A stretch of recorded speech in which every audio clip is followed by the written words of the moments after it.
Meus irmãos, a paz do Senhor, esse que vos fala é o diácono Gilmar Reis. Seja bem-vindo ao canal Firmado na Palavra.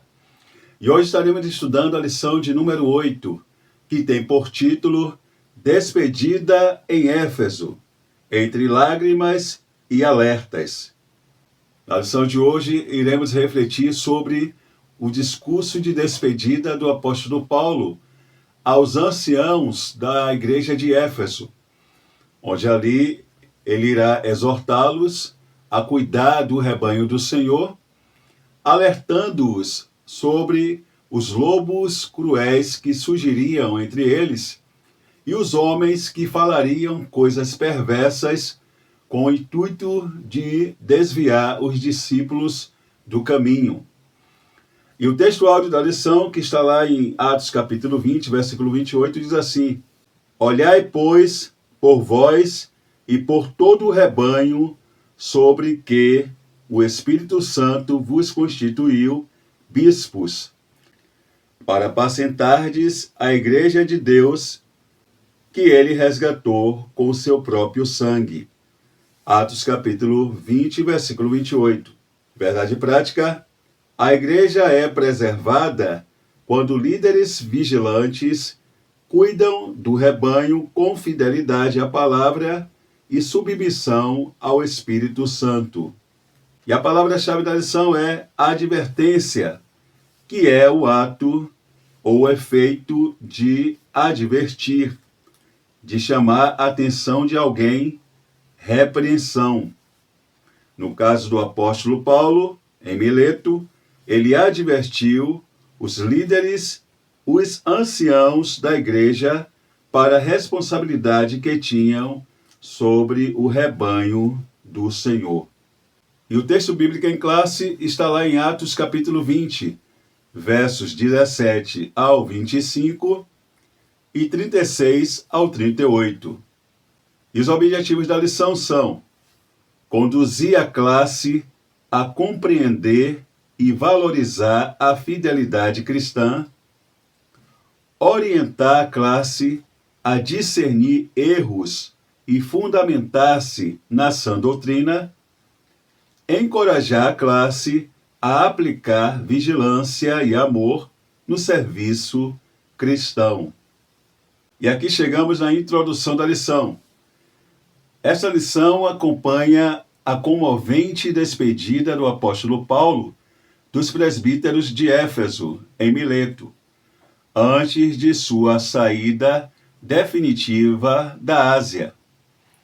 Trata-se do único discurso registrado de Paulo dirigido exclusivamente a líderes cristãos, no qual ele exorta ao cuidado do rebanho, alerta contra falsas doutrinas e reafirma a fidelidade ao ensino apostólico. Entre lágrimas, oração e abraços, o apóstolo revela o peso da separação e a urgência da vigilância espiritual diante dos perigos que ameaçam a igreja. Bom, na semana passada nós acompanhamos o ministério do apóstolo Paulo ali na cidade de Éfeso, quando ele retorna após ter feito uma passagem rápida anterior. Vimos ali como o Espírito Santo ele operou de forma poderosa por intermédio da vida do apóstolo Paulo, curando, libertando e salvando. E como promoveu um grande avivamento, não somente na cidade de Éfeso, mas na região ali da Ásia. E hoje nós iremos refletir no capítulo 20, a partir do verso 17, quando o apóstolo Paulo, estando ali na cidade de Mileto, quando ele estando ali na cidade de Mileto, ele manda chamar os anciãos, os líderes da igreja de Éfeso, para com a orientação que encontrasse com ele ali em Mileto. Bom, e sobre a cidade de Mileto, era uma cidade localizada na região que hoje corresponde à Turquia, na costa da Jônia, um dos principais centros comerciais, culturais e intelectuais. Ocupava uma posição geográfica estratégica às margens do rio Meandro e com uma abertura ao mar Egeu, o que favoreceu seu desenvolvimento como um próspero porto, facilitando o trânsito de ideias e mercadorias entre o mundo helênico e o Oriente.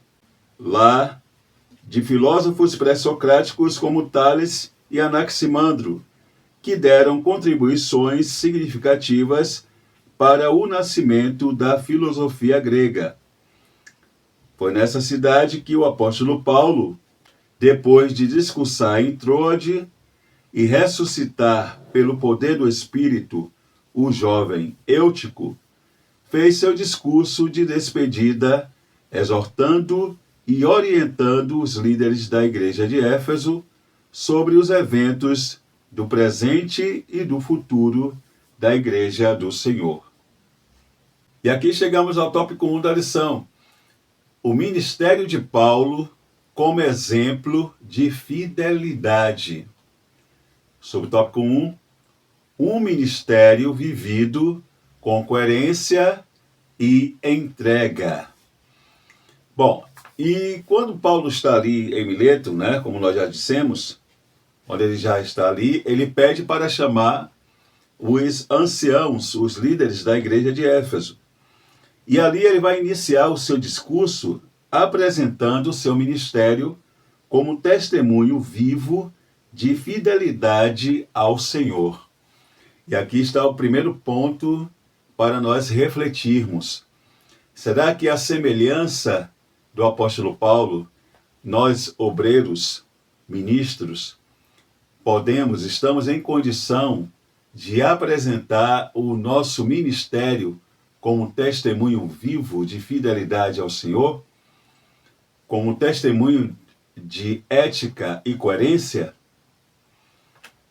Fica aí, logo de início, um ponto para nós refletirmos. Vai lembrar que o apóstolo Paulo, ele passou um período de 3 anos ali na cidade de Éfeso.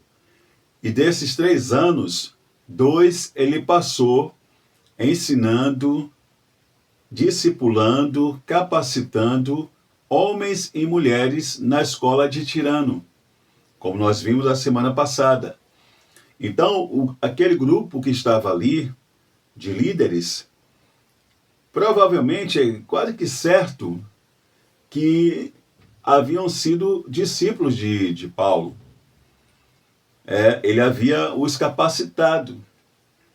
Então, quando Paulo aguça a memória daqueles homens, para que eles viessem lembrar de como teria sido a conduta de Paulo, o desenvolvimento do seu ministério ali na cidade de Éfeso, Paulo faz isso porque ele tinha a tranquilidade de ter o seu ensino, a sua pregação em harmonia com a sua conduta de vida, com o seu testemunho cristão. O que é muito importante para nós obreiros, para nós líderes, para nós que estamos em posição de liderança. E aí, aqui a gente aproveita também e fala para você que é professor de escola bíblica dominical, que, de certa forma, exerce uma liderança. É muito importante que aquilo que nós ensinarmos, aquilo que nós orientarmos a outros, aquilo que nós dissermos para outros fazerem, com base nas Sagradas Escrituras, que nós venhamos também ser o exemplo, que nós também venhamos praticar, porque o peso da autoridade vem muito mais do exemplo do que das palavras. E aí nós vamos ver que o apóstolo Paulo, quando ele vai iniciar o seu discurso, ele faz justamente isso. apresenta o seu ministério como exemplo de fidelidade ao Senhor.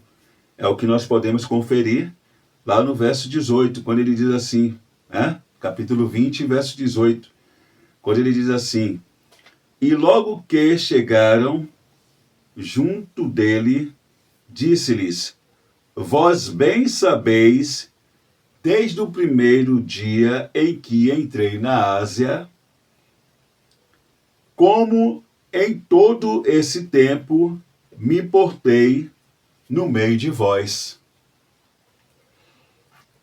Ele aguça a memória dos seus líderes, dos líderes ali, servindo ao Senhor com toda humildade e com muitas lágrimas e tentações que, pelas ciladas dos judeus, me sobrevieram.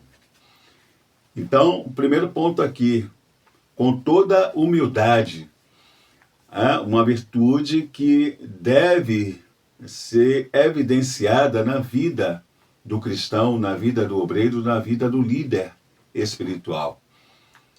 Humildade para estar ali no meio do povo, porque tem pessoas tem líderes que eles fazem questão de manter um distanciamento, É como que se eles quisessem deixar a mensagem da sua posição de superioridade, de liderança, mas não, irmãos. O líder exemplar, humilde, é aquele que está no meio do povo, é aquele que tem a humildade de ouvir os mais experientes, é aquele que tem a humildade de entender que sozinho ele não consegue realizar nada. Ele precisa de pessoas ao seu lado. E Paulo, ele era um exemplo disso, porque se nós formos analisar, irmãos, olhando para o apóstolo Paulo, a conversão do apóstolo Paulo foi algo extraordinário, foi algo maravilhoso. Todos nós sabemos que ele indo ali com cartas do sumo sacerdote para prender e trazer cristãos para Jerusalém, ele indo ali para Damasco, ele teve aquele encontro maravilhoso com Jesus. Mas nós vemos que Paulo, ele não se vangloriava de ter sido chamado daquela forma tão maravilhosa pelo próprio Jesus para ser um pregador do Evangelho, não. A gente vê que Paulo, no início do seu ministério, se submeteu, de certa forma, a uma liderança de Barnabé, porque a gente consegue perceber isso, que ele teve algumas orientações de Barnabé. Lembremos que foi Barnabé que foi buscar ele lá em Tarso, para trabalhar juntamente com ele ali na cidade de Antioquia da Síria. Paulo, ele fica um tempo ali com os irmãos, juntamente com os irmãos em comunhão, servindo ao Senhor ali na igreja de Antioquia da Síria. Então a gente vê que Paulo, ele se submetia à liderança, mesmo tendo o seu chamado, tendo o seu chamado ocorrido daquela forma maravilhosa, Jesus já glorificado, ressurreto, aparecendo para ele. Mas ele se mantinha, tanto que algo que é importante nós falarmos, que mesmo sabendo do seu chamado, perceba que Paulo, ele só vai sair em missão de fato quando ele é enviado juntamente com Barnabé pela igreja de Antioquia. Então, Paulo tinha essas características, louváveis, que é bom a gente observar. Ele sabia trabalhar ali em grupo, era alguém que gostava sempre de ter pessoas ali para também o auxiliar, porque ele entendia que a sua missão ele não conseguiria realizar sozinho. Então ele sempre tem ali colaboradores. A gente vê aí nas suas epístolas ele sempre agradecendo as pessoas que o ajudaram em seu ministério. Então é um exemplo de humildade. Então Paulo aqui ele vai lembrar aos líderes da igreja de Éfeso que com essa mesma humildade ele trabalhou ali no meio deles. E ele continua dizendo, com muitas lágrimas e tentações, né? Com muitas lágrimas e tentações, que pelas ciladas dos judeus me sobrevieram, né? Me sobrevieram, né? Muitas lágrimas e tentações, porque faz parte do exercício ministerial, né, queridos? Faz parte, principalmente da vida daqueles que são fiéis, ao seu chamado, que são fiéis à obra que Deus comissionou. Paulo aqui, ele sofreu muita oposição dos judeus, como nós temos visto aí, ao longo das lições, porque ele pregava o evangelho de Jesus Cristo, a quem os judeus rejeitavam como Messias. Então, Paulo ele foi muito perseguido, principalmente da parte dos judeus. Mas é como ele mesmo disse, né, na continuação, como nada que útil seja, deixei de vos anunciar e ensinar publicamente e pelas casas. Mas toda essa perseguição não fez com que ele parasse o seu ministério, a sua missão. Porque é justamente isso, querido. O obreiro, o líder espiritual, que tem consciência do seu chamado, da sua missão, ele deve pedir graça ao Senhor.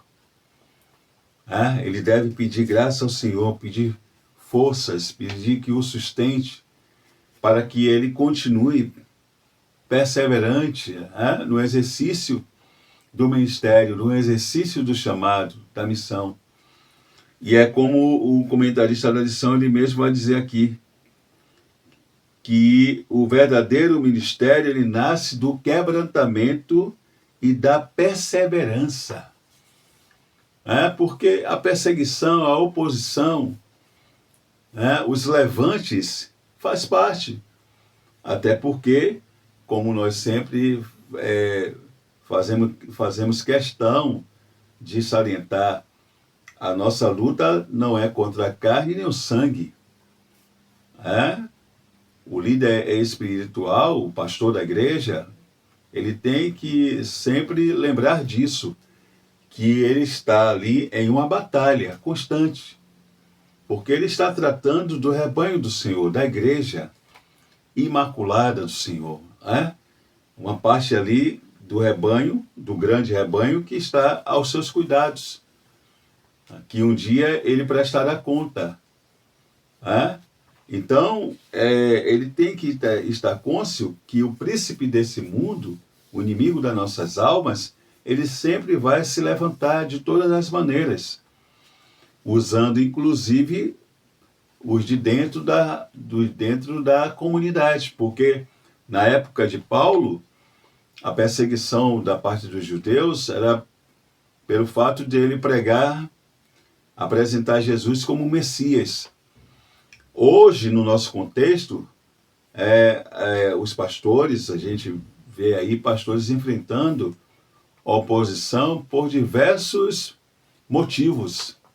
Um dos principais é quando grupos não aceitam o seu chamado. Não é a igreja, não é o rebanho, sim, mas grupos isolados. Porque de repente queria que determinada pessoa estivesse ali, ou até mesmo um deles estivesse ali, enfim. Mas, querido, se você tem certeza do seu chamado, você tem convicção que foi Deus que o chamou, que foi Deus que colocou esse rebanho na sua mão, continue, persevere. mesmo com lágrimas, mesmo sentindo dores na alma, mas prossiga, porque fiel é aquele que te colocou neste lugar.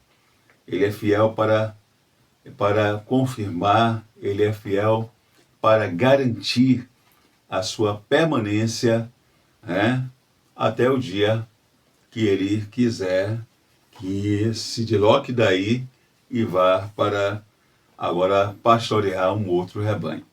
E continuando aqui, na sequência, o comentarista vai dizer que a fidelidade de um ministério manifesta-se no compromisso de anunciar todo o conselho de Deus, toda a vontade de Deus, né?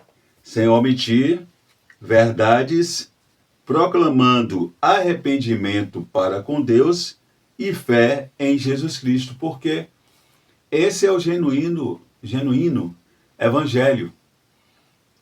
É o evangelho não falsificado, que apresenta Deus como único e verdadeiro e o seu Filho Jesus Cristo foi enviado por ele para a salvação da humanidade. E aí chegamos aqui no subtópico 2 da lição: a fidelidade apostólica como guarda da verdade.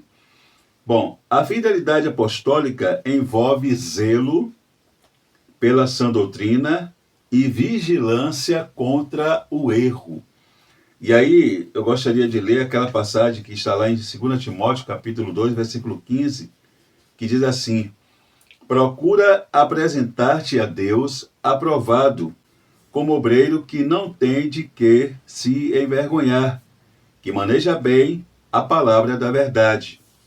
2 Timóteo, capítulo 2, versículo 15. Então nós devemos procurar, ou seja, nos esforçar, nos empenhar para nos apresentar a Deus aprovado, ou seja, ter a aprovação de Deus, ainda que no conceito dessa geração, você e eu, sejamos reprovados.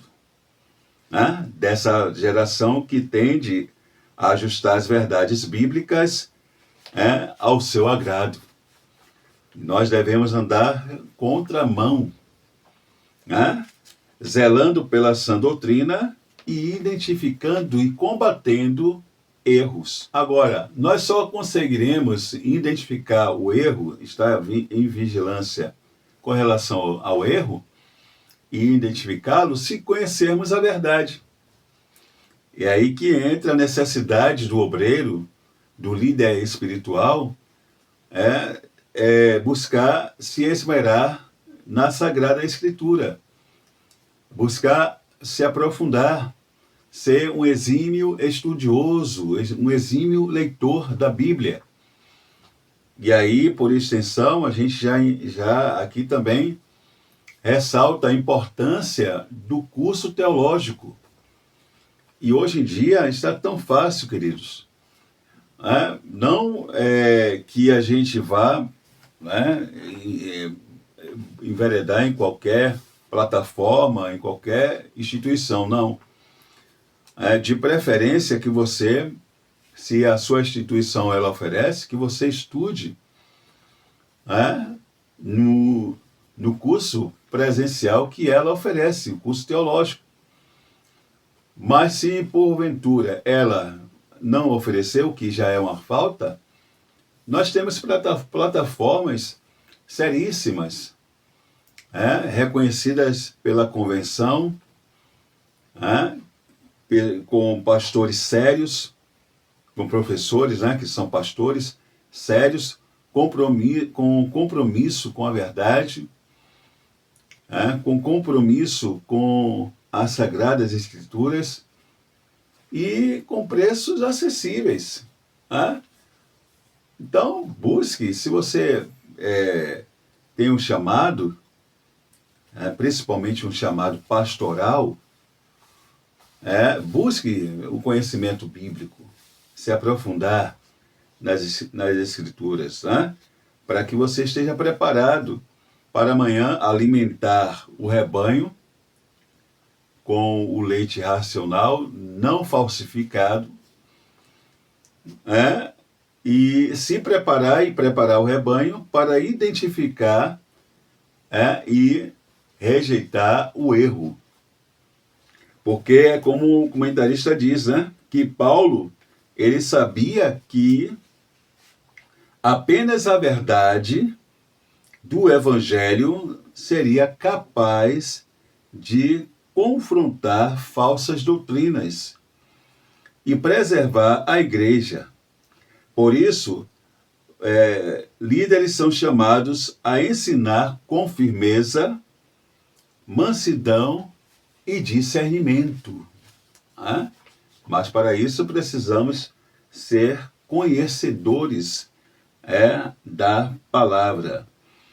Bom, a igreja permanece saudável quando se alimenta da palavra e desenvolve uma fé não fingida, sustentada por uma boa consciência. Aqui chegamos no subtópico 3 da lição. Fidelidade diante do futuro e consciência irrepreensível. E aí nós vamos ver que o apóstolo Paulo, depois de recapitular o seu ministério,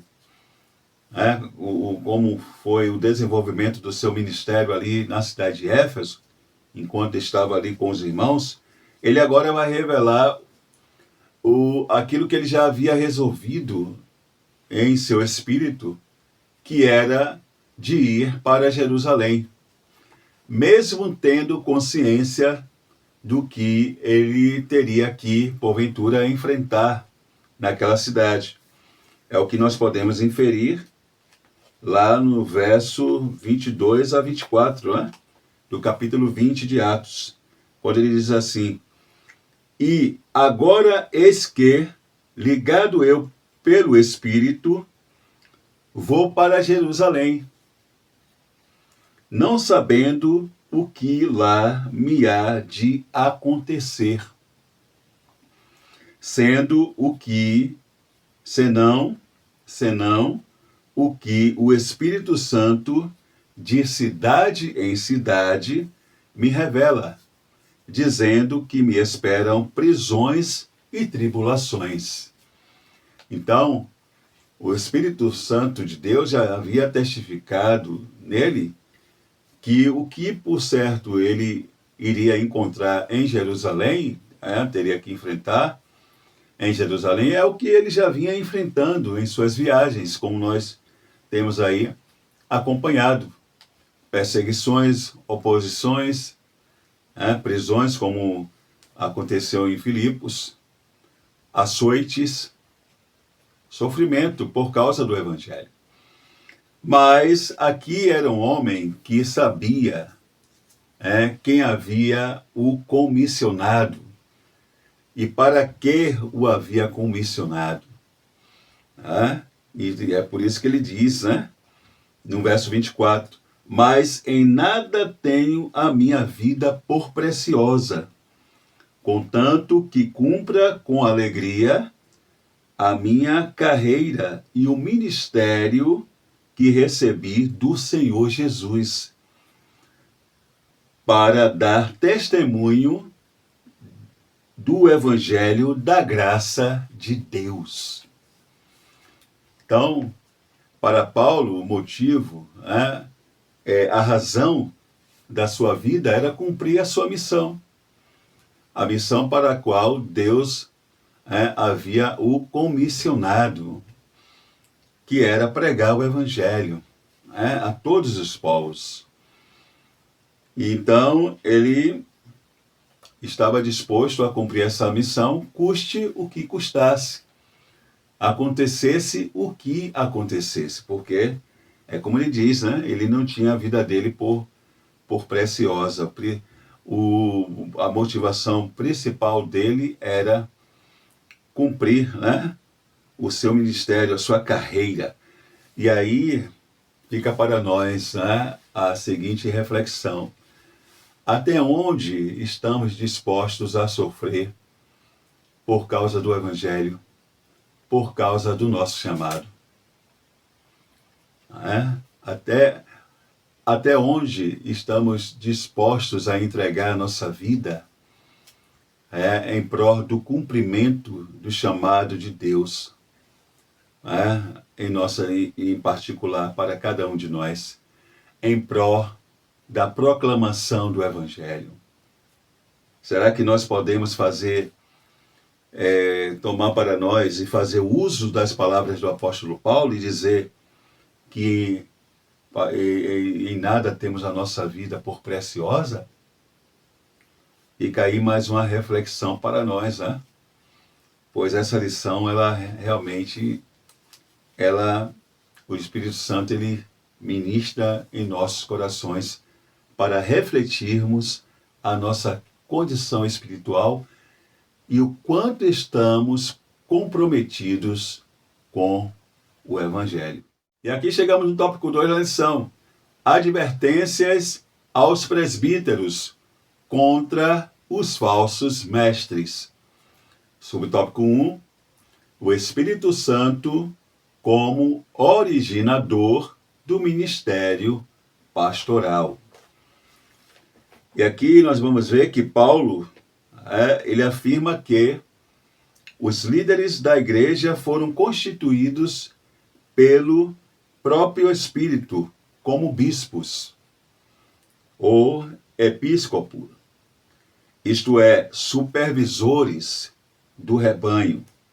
No mesmo versículo, eles também são chamados de pastores, evidenciando que presbíteros, bispos e pastores designam o mesmo ofício, sob perspectivas complementares. Bom, o termo episcopos significa supervisor, ou inspetor, ou aquele que vê do alto. E aqui, irmãos, o primeiro ponto que eu gostaria de salientar é justamente o que está no subtópico 1, que é que o Espírito Santo como originador do ministério pastoral. O ministério pastoral, irmãos, é chamada, é vocação divina. O ministério de pastor, ele só pode ser bem sucedido quando aquele que exerce, ele tem chamada. Ele tem chamada. Porque não é, como aqui mesmo na lição está dizendo, que essa função ela não nasce da ambição pessoal, mas da vocação divina. Da vocação divina. Agora, é claro, alguém pode perguntar, mas como é que eu sei que eu tenho uma chamada para ser um pastor? Eu acredito que a melhor forma de nós descobrirmos o nosso chamado é servindo a igreja. É servindo a nossa igreja local, nos dedicando na obra ali. E nessa dedicação, nesse serviço, através dos nossos talentos e dons, o nosso chamado ele vai se revelando. E o mais importante, a igreja ela vai reconhecendo juntamente com o nosso pastor. Porque quem capacita, quem chama, escolhe, é Deus. E a igreja e o nosso pastor, o líder espiritual, apenas reconhece. Lembra de Paulo e Barnabé, quando estavam lá em Antioquia da Síria? Estavam lá servindo.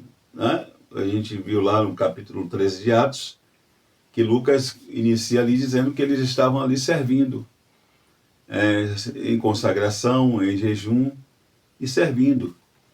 Você trabalhando na obra. Quando o Espírito Santo disse: aparta a Barnabé e a Saulo para uma missão específica, que era a obra missionária. Então, é dessa forma.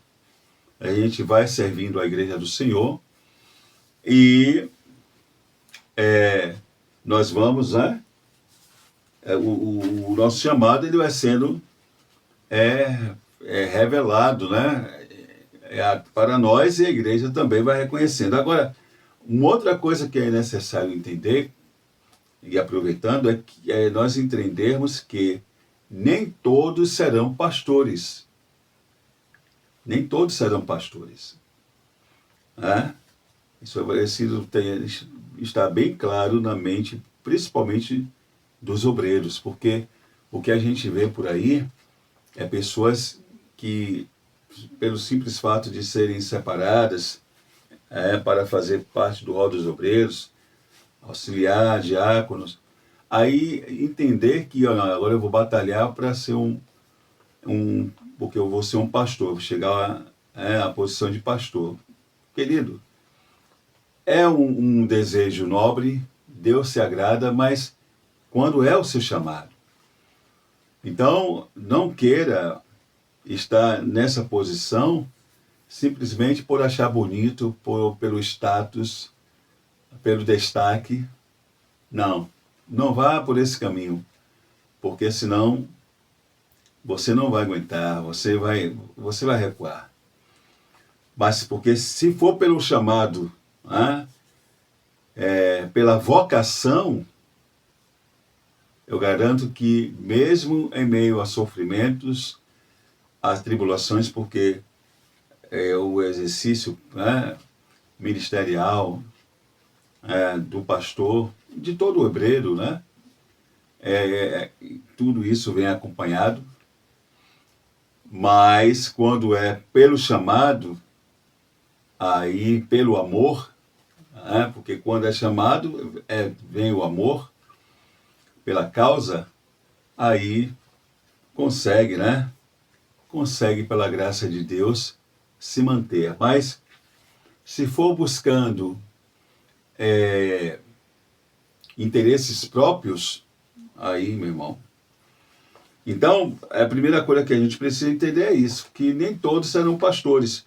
E há um texto lá em Efésios, capítulo 4, versículo 11 e 12, que deixa bem claro isso.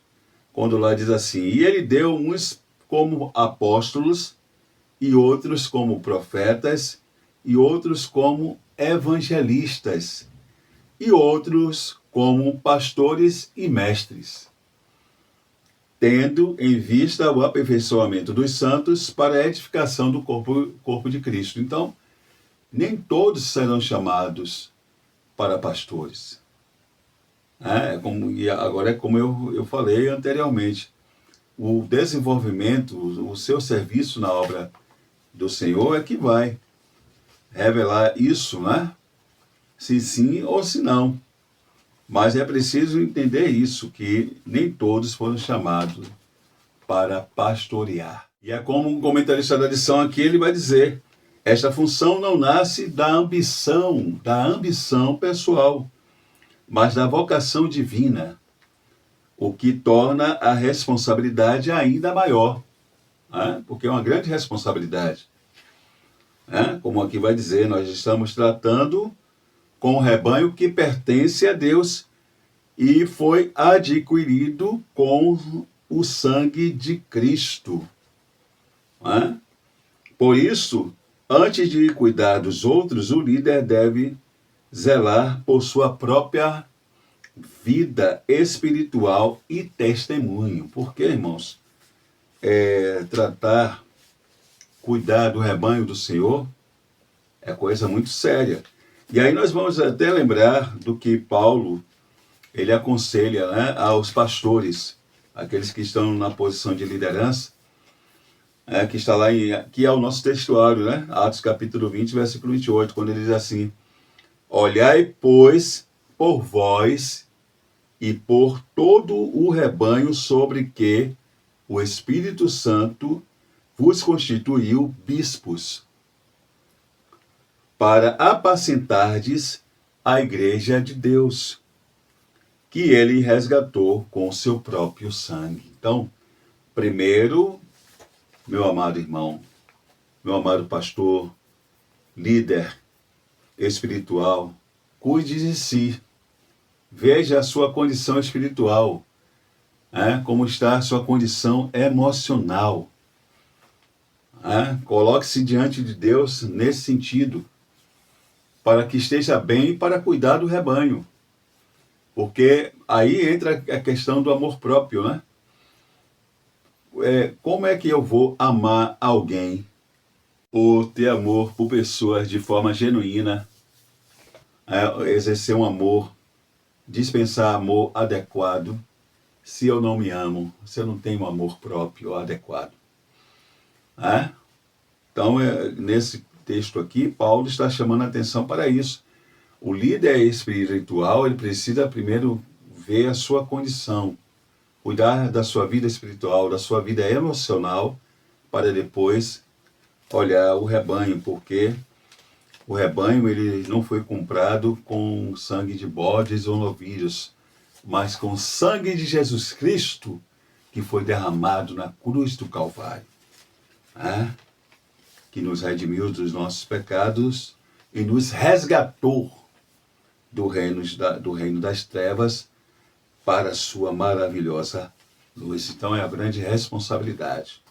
É por isso que não deve, a gente reitera, não deve ser exercido por ambição pessoal ou por outras motivações, mas pelo chamado, que aí vem acompanhado o amor pelas almas, pelas pessoas, entendendo qual é a responsabilidade que se tem em ter o rebanho do Senhor sob os nossos cuidados, porque um dia teremos que prestar contas. E aí chegamos aqui no subtópico 2, o perigo real e contínuo das falsas doutrinas. O apóstolo adverte que lobos cruéis surgiriam tanto de fora quanto de dentro da própria comunidade, distorcendo a verdade para atrair discípulos após si. E aqui, irmãos, primeiro, entender que sempre vai haver, os falsos mestres. Sempre vai haver aqueles que vão querer distorcer as verdades da Bíblia, o Evangelho de Jesus Cristo. Agora, o que me chama a atenção é quando diz que vão surgir na própria comunidade.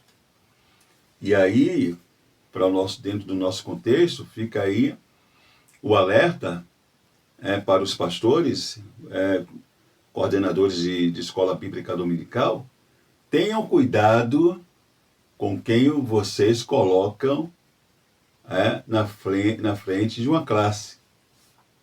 Tenha cuidado, principalmente na classe de jovens e adolescentes. Tenha cuidado, porque aí já é a mensagem para você que é professor. O professor ele precisa entender que ele é o braço direito e esquerdo do pastor, no sentido doutrinário. Você não pode na sua classe, isso até não é ético, você não pode na sua classe estar contradizendo um ensino doutrinário que foi feito pelo pastor no culto de doutrina. Você não pode. Isso o pastor ali trazer um ensino, deve ter determinado tema, totalmente pautado nas Sagradas Escrituras, e quando chega no domingo de manhã, você está ali desconstruindo na sua classe. Não, querido, isso não é ético, e isso não é um comportamento adequado de quem tem um compromisso com a verdade, com a unidade da igreja. Então, muito cuidado, você que é professor, para você não deixar se levar pelas suas convicções e trazer confusão, O pastor fala A e você fala B, cuidado. Por outro lado, também há os coordenadores, superintendentes da escola bíblica dominical. Tenham cuidado com quem você coloca na frente da classe para ensinar. Os pastores, tenham cuidado com quem você entrega, tenham cuidado a quem você entrega o púlpito para pregar. Nós que eu tive o privilégio de nascer e ser criado na igreja, e a gente já tem uma vivência, né? Eu sempre fui pastoreado, então a gente já viu pastores ter dificuldades na segunda-feira no culto de doutrina por causa de pregações antibíblicas, de pregações que totalmente distante do que a Bíblia ensina. E aí trouxe confusão, perguntas, tumulto, e aí o pastor ter que, na segunda-feira, tratar do assunto. Mas aí é aquela coisa, né? Cada um tem a sua mente, a sua cabeça, e aí, o que é que aconteceu no interior das pessoas ali, com relação a um falso ensino, né? A uma heresia que foi pregada, né? Então tem que ter muito cuidado. Bom, continuando aqui, o comentarista vai dizer que esses falsos mestres, movidos por interesses egoístas, representam ainda hoje uma ameaça constante à fidelidade da igreja. E como eu acabei de falar, né? Por exemplo, nós falamos sobre os estoicos lá na lição 5. E nós estamos vivendo aí um grupo que tem tentado fazer uma conexão entre o estoicismo e o cristianismo, harmonizar. Isso é perigoso, né? Isso é perigoso. E aí, o que é que o obreiro, o pastor, ele tem que fazer para poder ele doutrinar a igreja sobre? Ele precisa ler sobre os estoicos. Quem foram os estoicos? O que é que eles ensinam? O que é que eles defendem? A ponto de trazer essa confusão, acharem que na verdade, alguns filósofos dizem que o estoicismo chamou a atenção do cristianismo, pelos seus ensinos, imagine. Então é preciso ter muito cuidado, né? Examinar, ver. E aqui na sequência, o comentarista vai dizer que, embora o contexto histórico inclua possíveis influências gnósticas, a advertência é atemporal. Ou seja, sempre haverá ensinos que relativizam a verdade bíblica. E nós vimos, né? E que logo no início da igreja, a igreja ela teve que enfrentar, primeiro, logo de início, os judaizantes, que nós até já estudamos, se eu não me engano, na lição de número 3, que foram aqueles que entendiam que os gentios, eles deveriam, quando se convertiam a Cristo, também se converter ao judaísmo. Ou seja, eles deveriam se tornar prosélitos para depois, na verdade, se tornarem seguidores de Cristo. Era aquele grupo de fariseus que negava a suficiência da obra expiatória de Jesus Cristo na cruz do Calvário. Porque você deveria crer em Jesus, deveria praticar, se submeter à circuncisão e observar a lei de Moisés para assim realmente ser salvo. E nós já estudamos sobre isso, vimos que no Concílio de Jerusalém foi tratado esse assunto e se entendeu que não, que nós somos salvos pela graça de Deus, mediante a fé em Cristo Jesus. Então a igreja teve que enfrentar os judaizantes, mas no decorrer das epístolas paulinas, joaninas, a gente vê que a igreja também teve que lidar com um ensino que na segunda metade do primeiro século ainda estava em sua forma embrionária, estava ainda incipiente, que foi o gnosticismo e suas várias ramificações, que negava a divindade de Jesus, que negava a encarnação, a sua encarnação, seu nascimento virginal. Então, houve também essa doutrina gnóstica, mesmo que ainda nas suas preliminares, né, no seu início, porque o gnosticismo ele só ganhou força e ficou bem estabelecido a partir do segundo século, mas ele ameaçou, no final do primeiro século, a Igreja do Senhor.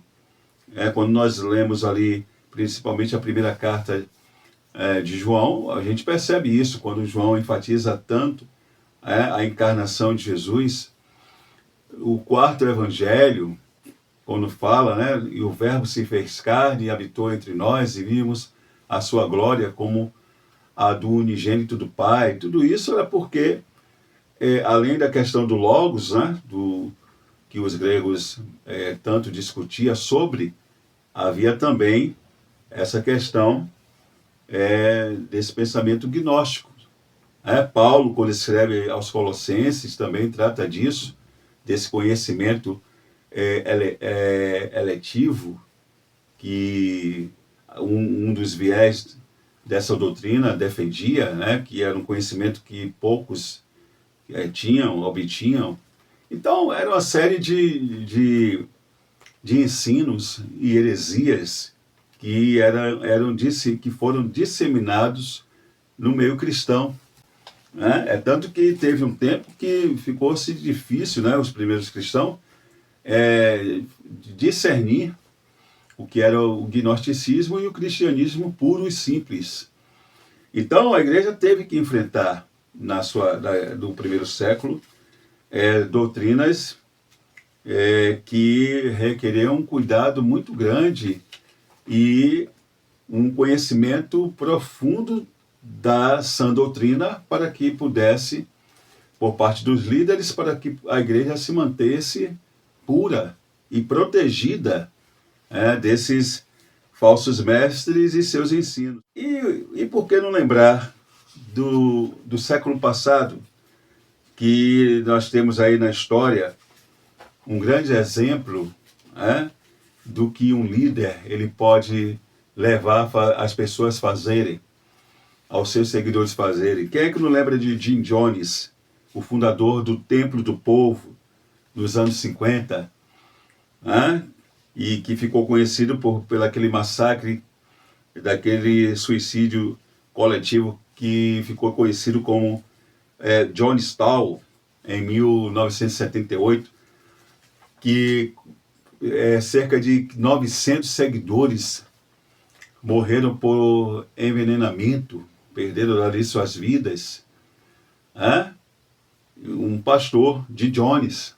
Depois os irmãos aí quiserem pesquisar sobre, interessante. Foi um marco do que um ensino, uma deturpação da Bíblia, uma heresia pode levar pessoas a fazerem. Então, a igreja, irmãos, ela tem que se manter, ela se manteve no passado e continua tendo a necessidade de se manter, principalmente nos nossos dias, né? Nesses últimos dias, que vem aí, tem surgido aí filosofias. A gente falou sobre o estoicismo, né? Ensinos que, na verdade, vêm trazer comichões no ouvido. E os incautos que querem ouvir aquilo que lhe dá prazer, que mexe com o seu ego, que concorda com suas vontades, esses serão um alvo fácil, né? Mas aqueles que estão balizados, edificados, firmados na palavra do Senhor, esses não se deixarão contaminar. Não se deixarão contaminar.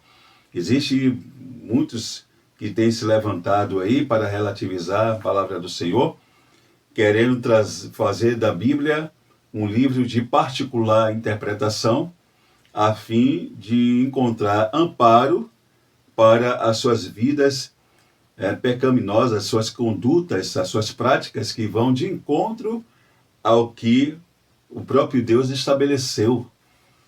Mas a Igreja do Senhor, ela continua firme como luz desse mundo e sal dessa terra, como o atalaia, que aponta o perigo e a direção da salvação, que é Cristo.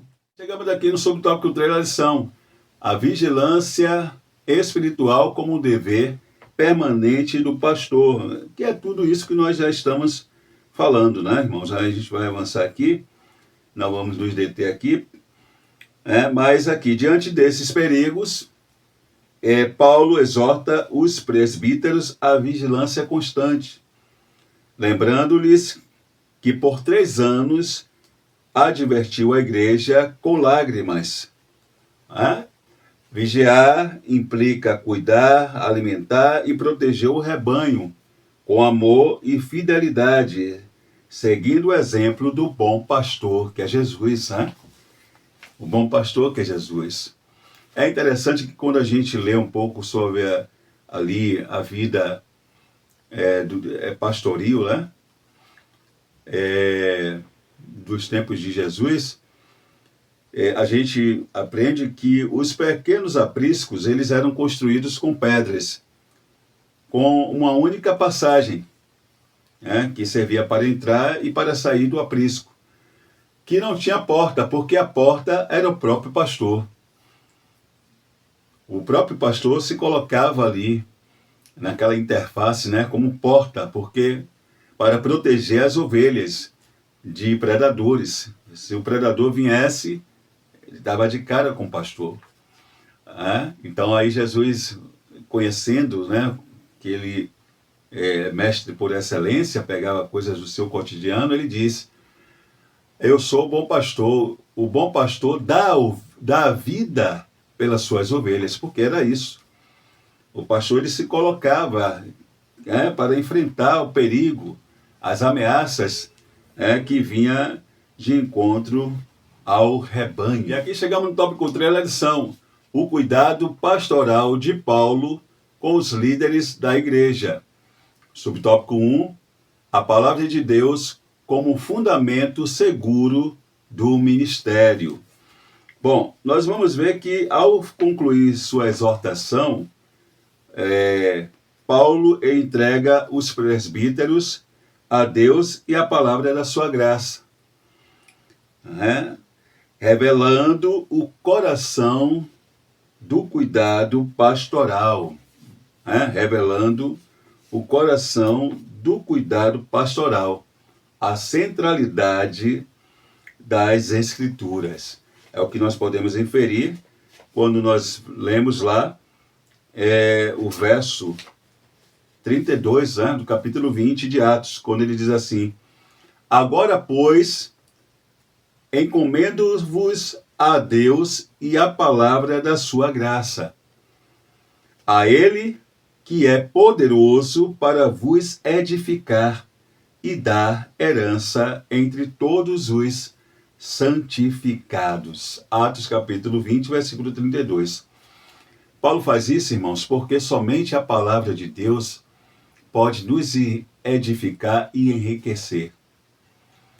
E o líder espiritual, o pastor, ele deve ter o zelo de tirar o tempo de qualidade para o estudo da palavra, como também para a oração.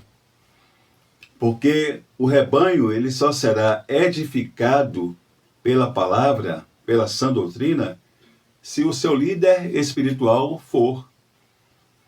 Se o pastor também for.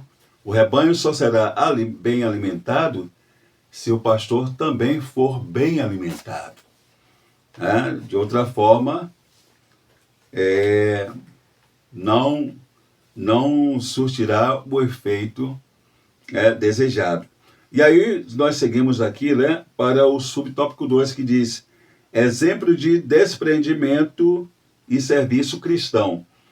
Paulo reforça sua integridade ao declarar que não cobiçou riquezas nem buscou ganhos pessoais, né? Como nós até já falamos no início, né?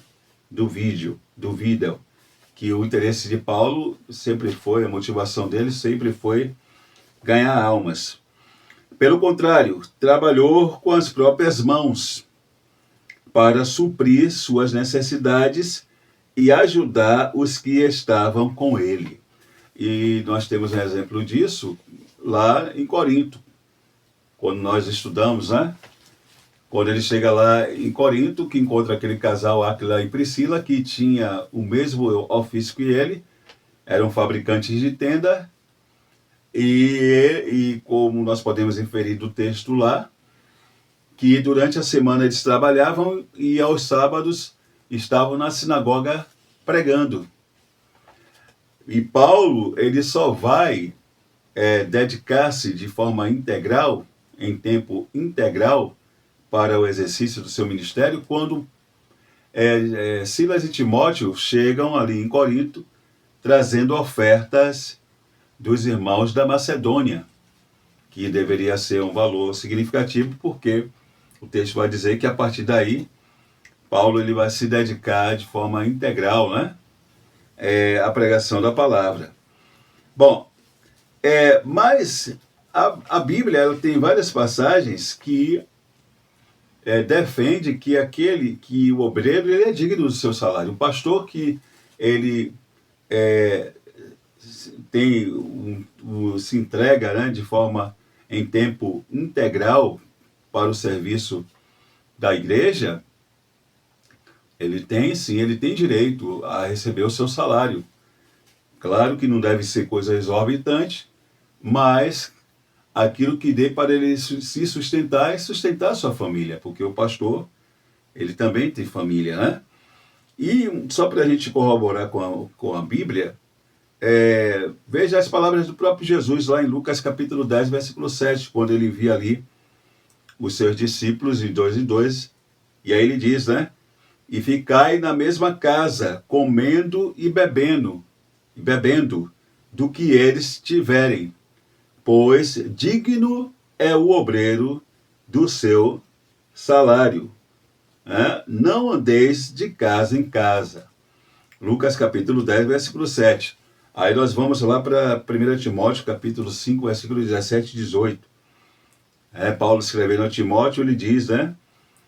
Os presbíteros que governam bem sejam estimados por dignos de duplicada honra, principalmente os que trabalham na palavra e na doutrina, porque diz a Escritura: não ligarás a boca ao boi que debulha, e digno é o obreiro do seu salário. 1 Timóteo capítulo 5, versículos 17 e 18. Também tem a passagem de Gálatas capítulo 6, verso 6, se os irmãos quiserem.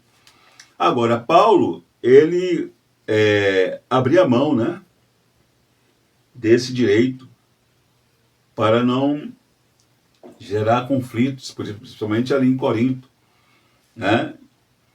Ele abria mão.